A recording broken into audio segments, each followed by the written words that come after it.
Selamat petang, salam sejahtera, salam reformasi kepada semua. Taca Wang Sang Hao. Tak boleh dengar, Taca Wang Sang Hao. Baru boleh dengar. Saya ingin ucap terima kasih, sia-sia. Terima kasih kepada semua yang hadir. Thank you very much for your support tonight, your presence and your support. Today we really appreciate that you have come. You have come with your presence and you have also come with your financial support to help our campaign. For our campaign, not just in Subang, because bila kita menang kerusi di Subang, maksudnya adalah kita perkuatkan usaha kita untuk buat perubahan di Putrajaya. That is what it means.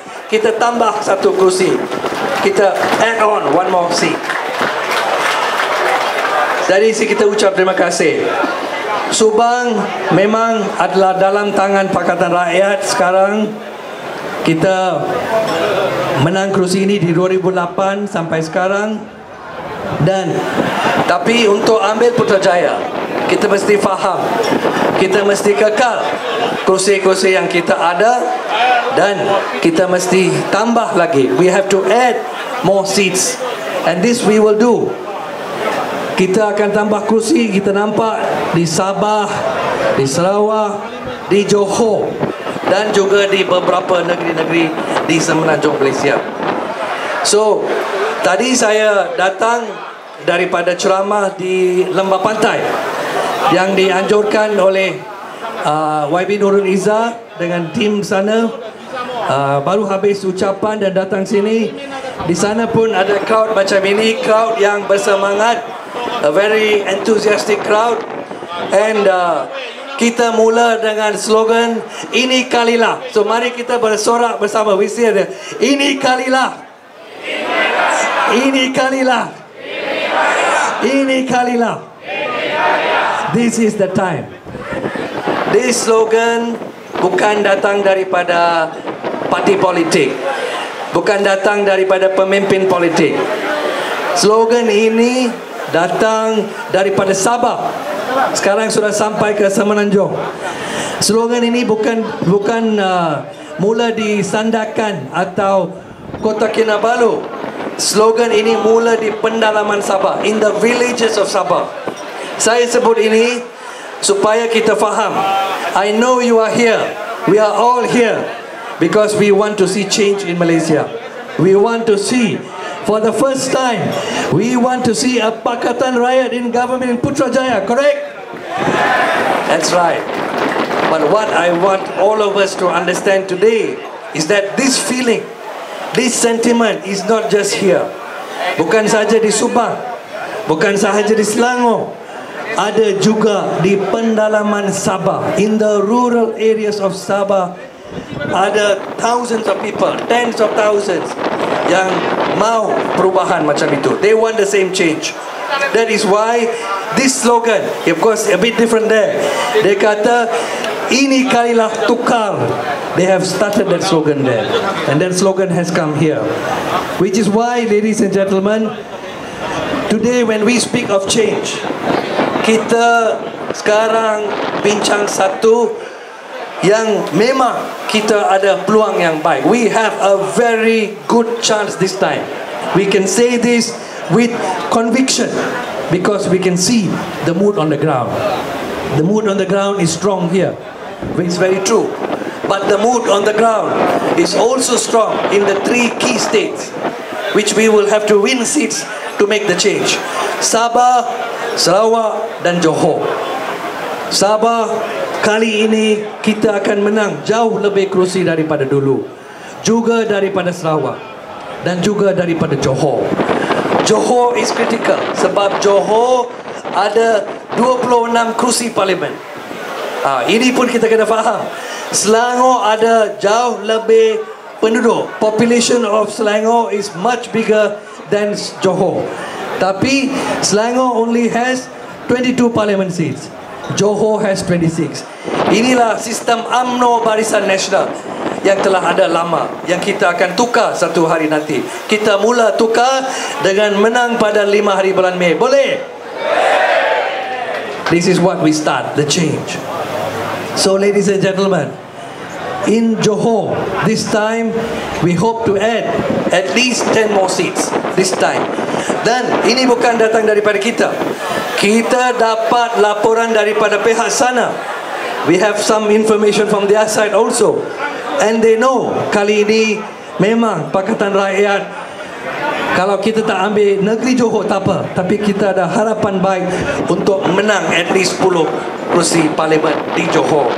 Sebab itu bila rakan saya Datuk Chua Ju Meng bila dia terpaksa serah kerusi Gelang Patah ke Lim Kit Siang, we told Datuk Chua Ju Meng, no problem, you go to Sigamat and we have an equally good chance of winning Sigamat. Kita akan menang Gelang Patah, kita akan menang Sigamat juga untuk Chua Ju Meng. Inilah mood di Sabah, di Johor. Jadi tuan-tuan puan-puan, message saya pada malam ini, what we all have to appreciate, this election is about history. We are going to make history on the 5th of May. History because in this country, the federal government has never changed for 56 years. And we are going to make that change on the 5th of May. What I want us to appreciate, all of us, is that this event on 5th of May, when we write the history books 20 years from now, 50 years from now, dia akan tulis ini sebagai satu masa yang bersejarah, a historic time. And apa kita boleh kata kepada anak kita, kepada cucu kita, saya ada pada masa itu. I was there. I was part of that change. I was part of that history. That is what we can tell. And that is very important. We have other countries with similar experience. But the message from the world is clear. No government can last forever. Ada UMNO yang ada slogan dalam UMNO. Apa slogan itu? Slogan itu dalam bahasa Melayu dia kata dulu, kini dan apa? Apa? Selama-lamanya, betul. Tapi apa yang UMNO tak faham, UMNO Barisan Nasional juga, bukan saja UMNO, ini tidak sekarang sejarah dunia, sejarah negara-negara di dunia membuktikan bahawa perkataan selama-lama ini tidak boleh dipakai dalam politik. Tak ada. Sebab akhirnya siapa menentukan? Rakyat menentukan. The people have the power. The people are you. You have the power. Dan inilah masa yang sudah sampai di negara kita. Mexico ada kerajaan yang tahan 71 tahun. Kerajaan yang lama sekali. The oldest government, the PRI. But even the PRI, finally what happened? Dia ditumbangkan, ditukar dengan kerajaan yang lain. Di Taiwan, kita ada Kuomintang. Kuomintang yang perintah hampir 50 lebih tahun. Tapi akhirnya Kuomintang pun dijatuhkan. Dan ini berlaku sebab apa? Kuasa rakyat, the people's power. Di Jepun, LDP pun sama. Kerajaan yang sudah berperintah 40-50 tahun berturut-turut tidak tukar, tapi akhirnya jatuh sebab kuasa rakyat. Ladies and gentlemen, inilah contoh-contoh. Dan contoh itu sudah sampai. The masa untuk contoh ini berlaku di Malaysia sudah sampai sekarang. The time has now arrived for that kind of historic change in Malaysia. And can we do it on the 5th of May? I can't hear you not loud enough. Can we do it on the 5th of May? We must. We have no choice. If we don't do it, kalau kita tak buat, apa akan jadi ke negara kita? Ya, apa akan jadi? Hancur, betul. Kekayaan negara kita kaya. ada gas, ada minyak, ada macam-macam yang baik dalam negara kita. Tapi apa akan jadi dengan kekayaan itu? UMNO Barisan Nasional akan terus rompak kekayaan itu. Dia bagi you sikit-sikit, prim sikit boleh ambil, tapi kebanyakan dia simpan dalam poket dia. This is what they will do. They will take whatever's left, and we will be left with nothing. Today, they are throwing money at us. That's okay, we take the money, because that is whose money? Our money, betul. That's okay, we take it. But we also know the way they are doing it, we cannot sustain. We can't. The way UMNO Barisan Nasional has ruled this country, especially the last few years. Do you know what Najib has done? 4 tahun dahulu, dia ambil alih kuasa daripada Abdullah Badawi pada tahun 2009, April. Ya, April 3rd. Sebelum itu Abdullah Badawi ada beberapa tahun. Saudara-saudari, do you know what is the public debt? What is the debt of this country now? Sekarang berapa hutang negara kita? 540 bilion ringgit. 500 or plus bilion ringgit. Itulah hutang negara kita. 1 tahun sebelum Najib ambil alih 2009, hutang itu adalah hanya 250 bilion. Bermaksud apa? 1 tahun di bawah Abdullah Badawi dan 4 tahun di bawah Najib Tun Razak, hutang negara kita sudah jadi double. From 250 billion naik sampai 540 bilion. Inilah cara pemerintahan Najib Tun Razak. This means what?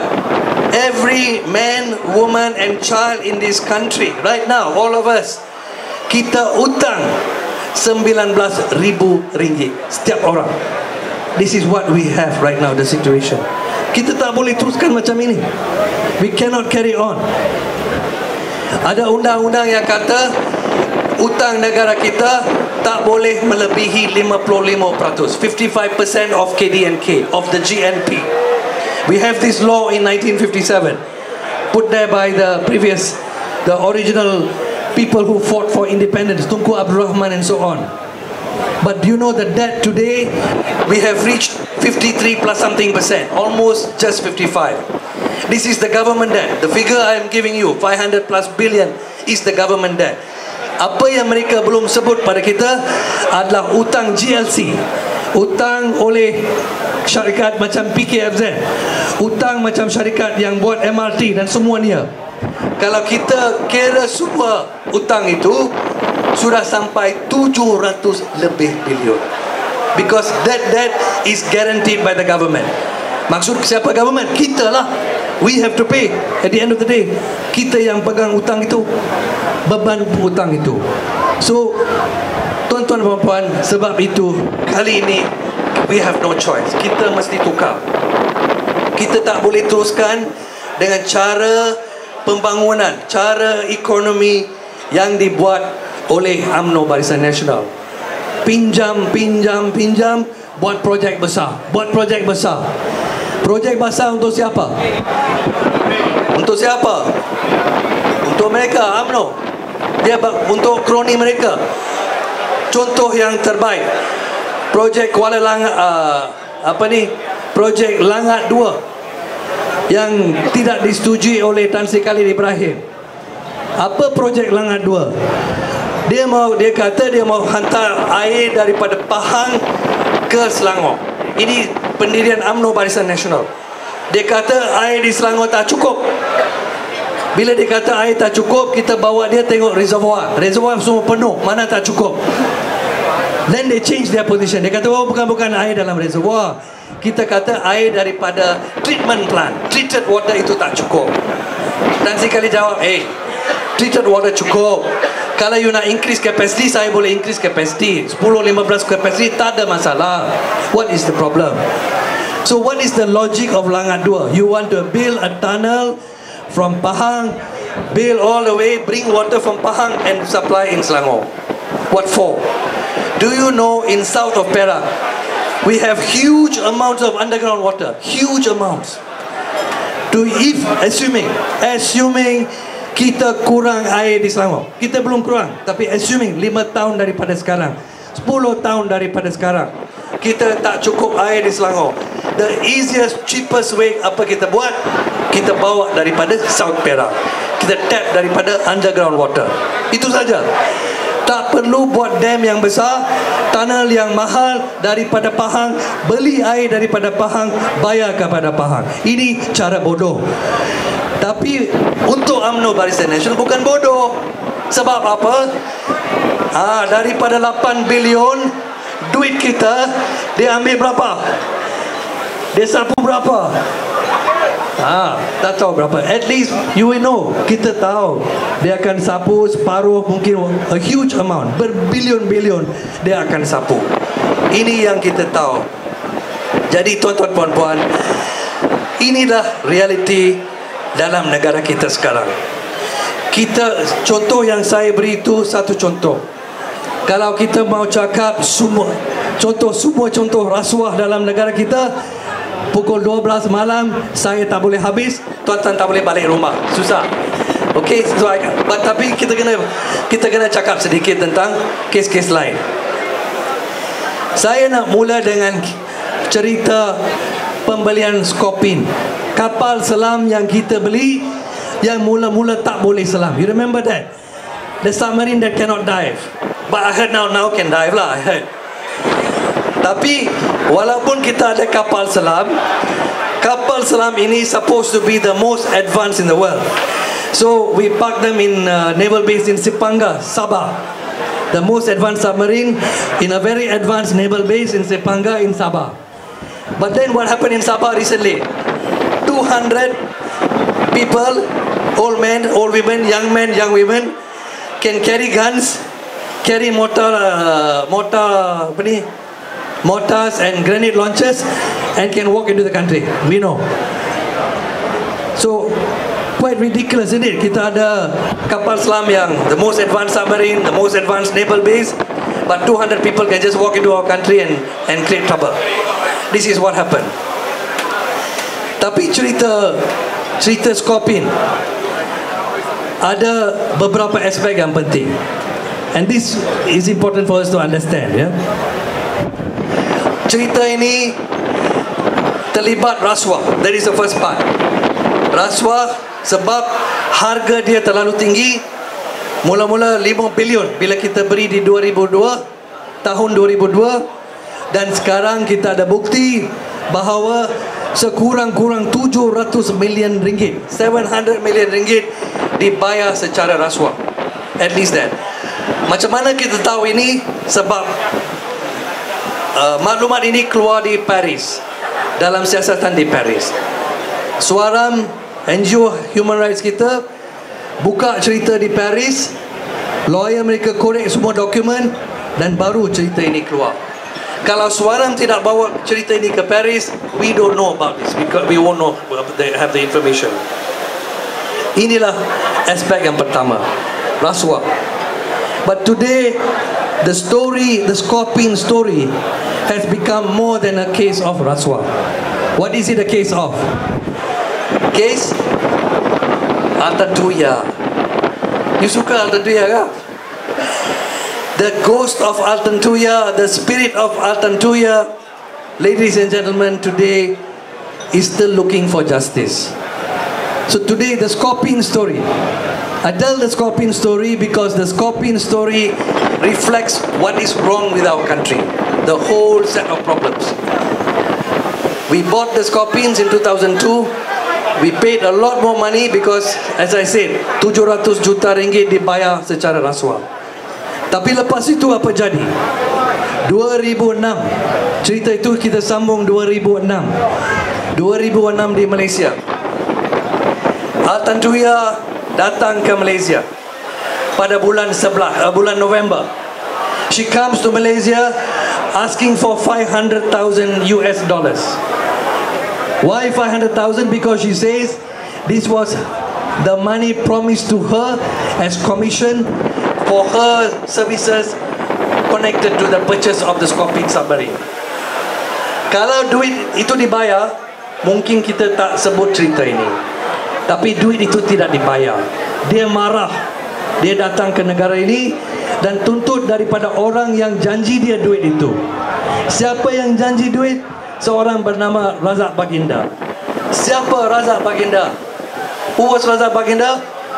The friend of Najib Tun Razak. So now today we know that. Today kita tahu Altan Tuya kawan baik dengan Razak Baginda, juga kawan baik dengan Perdana Menteri kita, caretaker Prime Minister kita, Najib Tun Razak. Tapi kenapa saya bagi ceritakan story ini? Why am I telling this story? Sebab pada malam 18 hari bulan Oktober 2006, gadis Altan Tuya ada di hadapan rumah Razak Baginda di Bukit Damansara, diambil daripada sana oleh 3 pegawai polis, 2 lelaki, seorang wanita, dibawa ke Bukit Rahman mula-mulanya. Lepas itu wanita itu keluar daripada kereta, dia tukar kereta, 2 lelaki polis itu bawa Altan Tuya ke Bukit Cerakah di hutan, dan lepas itu tembak dia, membunuh dia. Apa yang berlaku di hutan Bukit Cerakah kita boleh baca. Ini bukan cerita Siva Rasa. This is not my imagination. Cerita ini tertulis. It is written down in Sirul's, Constable Sirul's Section 112 statement. Kenyataan dia bagi pada polis yang ada dalam internet, tak keluar dalam mahkamah. Dia ceritakan macam mana Altan Tuya beg for her life. She begged for her life, saying she's pregnant. They shot her dead. Then they put C4 on her and they blew her to bits. Why did they blow her to bits?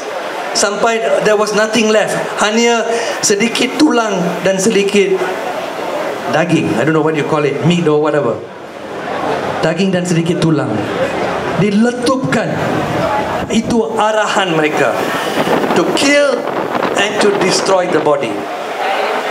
Why am I telling you this cerita? This is, kita kena faham, ini bukan pembunuhan yang biasa. Ini bukan pembunuhan yang dilakukan oleh orang biasa. Sebab apa? Orang yang pembunuh ini ada C4. Orang biasa ada C4 kah? Boleh dapat C4? You can't get C4. C4 is the most highest, most powerful explosive, which is kept only by special units of the army and special units of the police. Thank you. Terima kasih. So, kita tahu pembunuh yang ada C4 bukan pembunuh biasa. Siapa 2 polis, 3 polis ini yang tangkap dia dan bawa dia ke hutan di Bukit Cerakah? 2, kita tahu hari ini 2 of them are involved in the security unit of Najib Tun Razak. We know that today.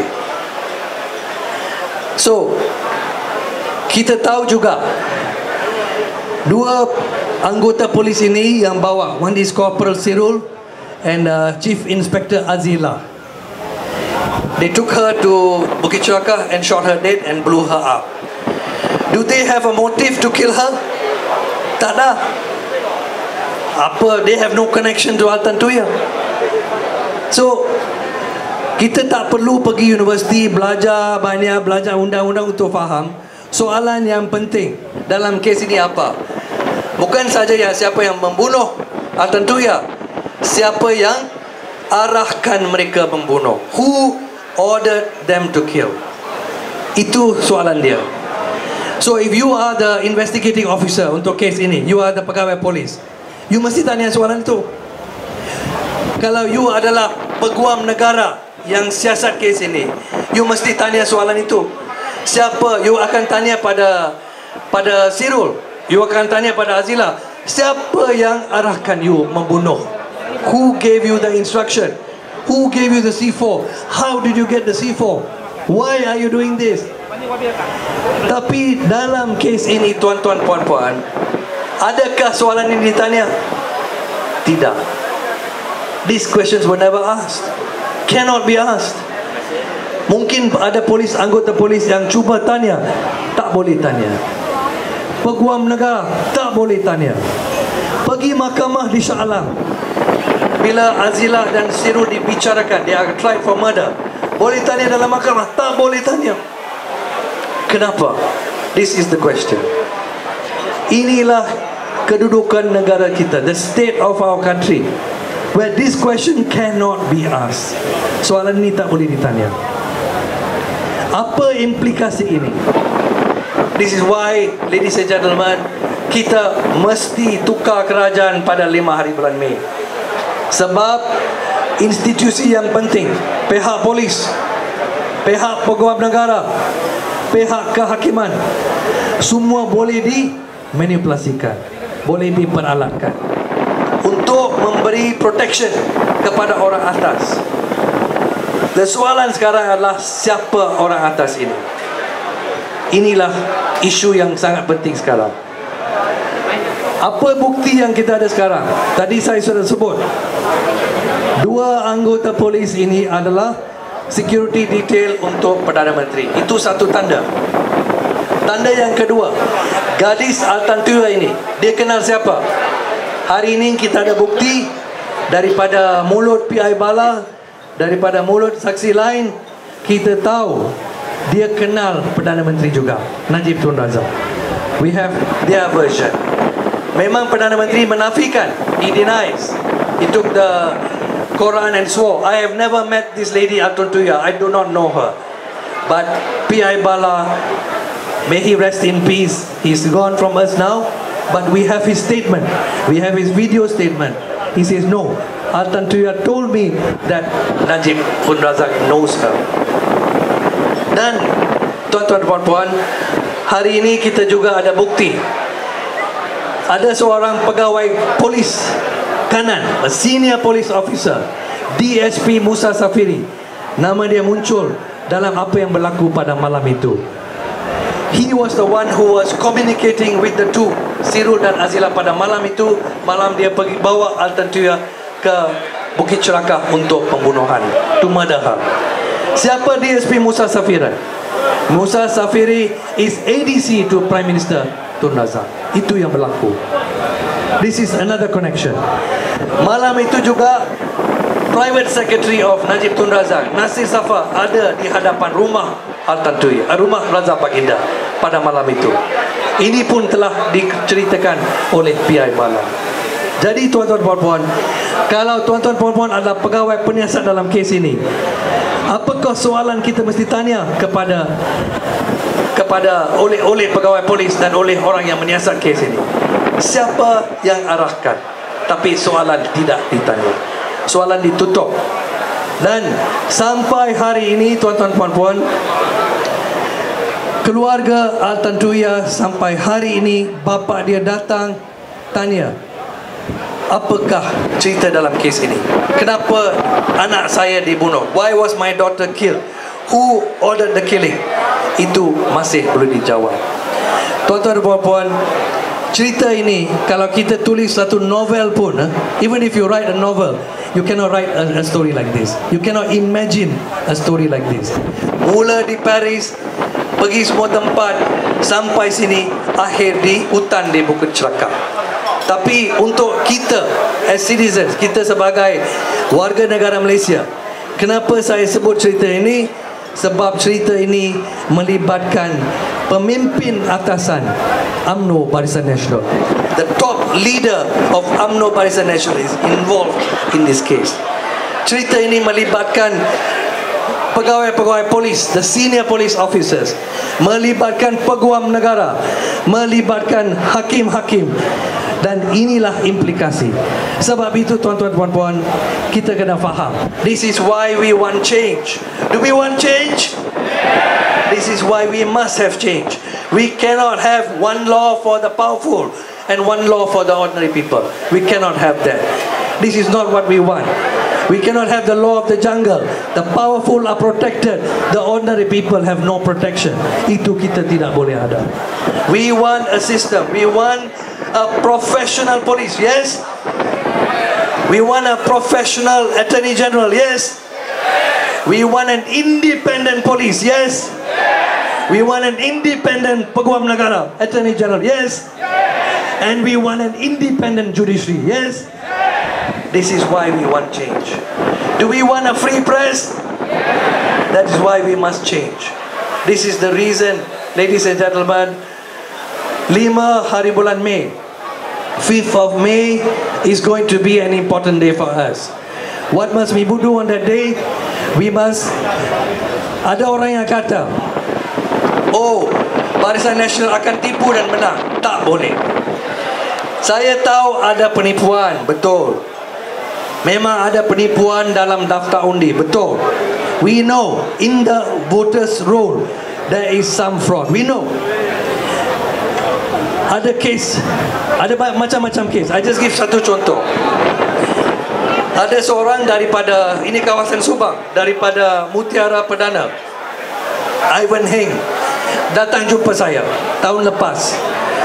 Dia kata dia sudah undi 4-5 kali, tapi kali ini bila dia cek nama dia tak ada. Nama isteri ada, nama dia tak ada lagi. So they call SPR. They call on the phone and check with Putrajaya, why is my name not there? So the SPR officer on the other side said, okay, Mr. Ivan, wait, I check on the system. Give me your IC number, put in the system. Okay, the reason, Mr. Ivan, your name is no more there is because you are dead. Itu jawapan dia. So Mr. Ivan Heng said, oh no, I'm not dead, I'm here talking to you. They said, no, the system says you're dead. Nama dibatalkan sebab kematian. So dia datang jumpa saya di parlimen. He saw me in parliament. I said, okay, come, we go to the SPR office in Kuala Lumpur to make sure. So I went with him.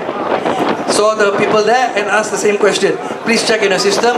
Kenapa nama Ivan Heng dibatal? They check, they give me the same answer. YB, Ivan Heng dibatal sebab kematian. I said, Ivan Heng is standing here next to me. He's not dead. They said, that's the way, he's dead. Ini yang penipuan. How do they cancel somebody's name on the basis he's dead? Mana sijil kematian dia nampak? So kita tahu ada penipuan, we know. But jangan kita fikir penipuan itu boleh menghalang perubahan. That will not stop change. How do we make sure of that? We must make sure that all of us come to vote on the 5th of May. Can we do that? All of us, yeah? Okay, I want to see a show of hands. How many of you are registered to vote? Subang, everywhere. Raise your hands. All must raise your hands. Okay, all of you, every one of you, make sure. Can you come out to vote on the 5th of May? Yes, that is the way we are going to make change. All of us, come out early and vote. Make sure every member of your family who is registered to vote must vote. Kita tahu kalau election fair, kalau election is free and fair, siapa yang dapat 51% dia menang. That is the system. In a free and fair system, whoever who gets 51% of the vote, that person wins. True. In Malaysia, not enough. In Malaysia, we have to get more than that to win. That is what we must understand. So, what we want on 5th of May, not just in Subang, not just in Selangor, but seluruh Malaysia, is maximum turnout. Can we do that? This is very important. My other message to you tonight is this, ladies and gentlemen. Kita mau tukar Putrajaya, betul? Tapi untuk tukar Putrajaya tak boleh dibuat dengan pengundi daripada Subang atau Selangor saja, ataupun daripada wilayah persekutuan, dari lembah pantai yang saya datang tadi. We cannot do it with just Selangor and wilayah persekutuan. So, what must we do? Do you know people in Johor? Do you know people in Melaka, Negeri Sembilan, Pahang, Perak, Terengganu? Okay, we have 3 weeks. Kita ada 3 minggu dari sekarang. I am asking you, the next 3 weeks, we pick up the phone, we talk to them, we see them. Kita mengalukan kedatangan Dato' Ambika Srinivasan, the hero of Persib. Welcome, Ambika.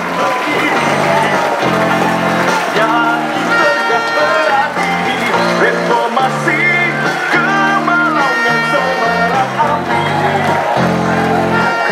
keadilan dihayati rakyat dan negara, lawan tetap lawan. You know, ladies and gentlemen, I go sometimes to rural kampong, Indian kampong, and talk to the people there. And the moment I mention Ambika's name, you know what they will say? Irambu Panmani in Tamil. Irambu Panmani. You know what's Irambu Panmani? The Iron Lady. Don't you think so? The Iron Lady.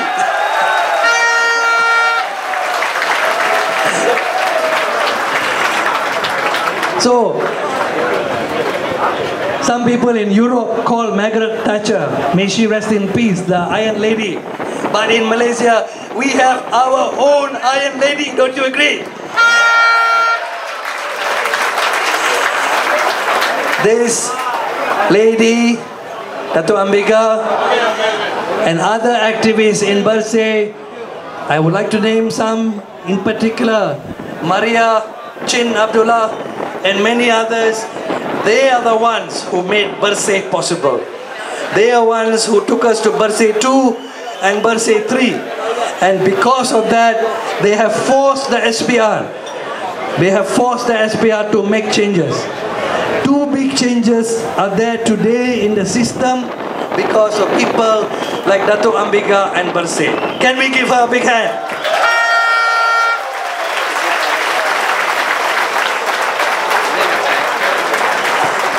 What are those 2 changes?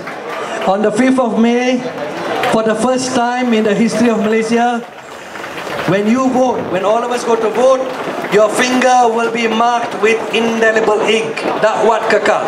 We welcome YB Elizabeth Wong. 大会邀请被黄杰明的到来，也是雪州看守政府的 EXCO。 Elizabeth Wong, EXCO Kerajaan Negeri Selangor.